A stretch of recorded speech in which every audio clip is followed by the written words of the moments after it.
हाथ में तिल लेके ये कथा हमको कहनी है। एक नगर में देवरानी और जेठानी रहती थी। जेठानी बहुत गरीब थी और देवरानी बहुत अमीर थी। तो जेठानी उसके घर पर सारा काम करती थी। बदले में देवरानी उसको बचा हुआ खाना, पुराने कपड़े आदि दे देती थी, जिससे उसका भरण पोषण होता था। एक बार संकटा चतुर्थी का व्रत था, तो देवरानी के यहाँ बहुत सारे पकवान बने हुए थे। उसके बाद जेठानी अपना सारा काम निपटा के जाने लगी, तो उसने कहा कुछ खाने को दे दो।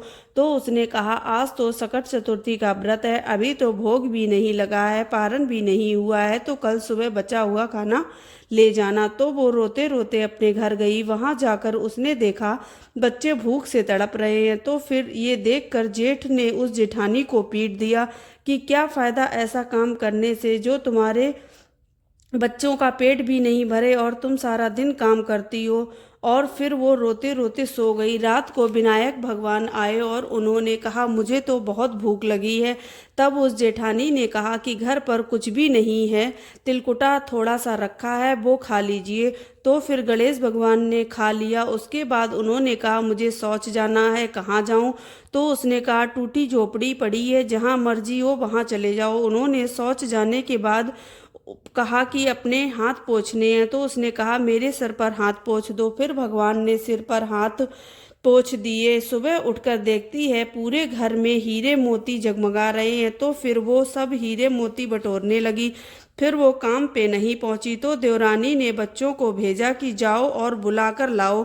तो उन्होंने कहा मैं अब काम नहीं करूंगी। तो बच्चों ने घर जाकर बताया कि उनके घर पर तो बहुत धन वर्षा हो गई है। तो फिर देवरानी भागी भागी आई और पूछी कि ये सब कैसे हुआ। तो उसने सारी कथा विनायक भगवान की बता दी। तो फिर वो घर गई और उसने देवर से कहा कि आप मुझे पीटिए। तो उसने कहा मैंने कभी तुम्हें नहीं पीटा, तो आज कैसे पीटूं?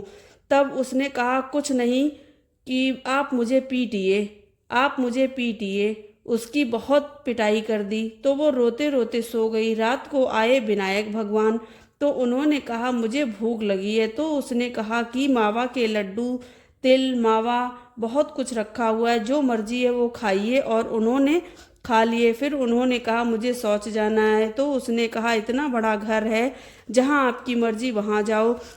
भगवान ने सोच कर दिया। उन्होंने कहा कि मुझे अपने हाथ पोंछने हैं, कहाँ पोंछूं? उसने कहा मेरे बालों से पोंछ दीजिए। फिर उन्होंने हाथ पोंछ दिए। सुबह जेठा देवरानी उठी तो देखा कि पूरे घर में बदबू, गंदगी पड़ी है।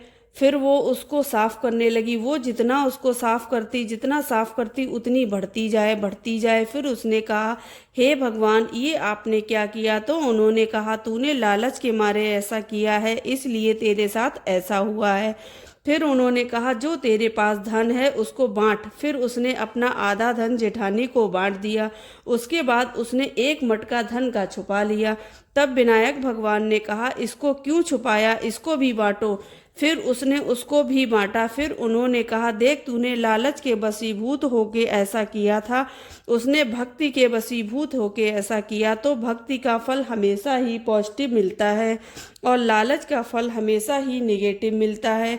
और अगले साल से संकटा चतुर्थी का व्रत पूरे श्रद्धा भक्ति भाव के साथ में करना, तुझे निश्चित ही फल की प्राप्ति होगी।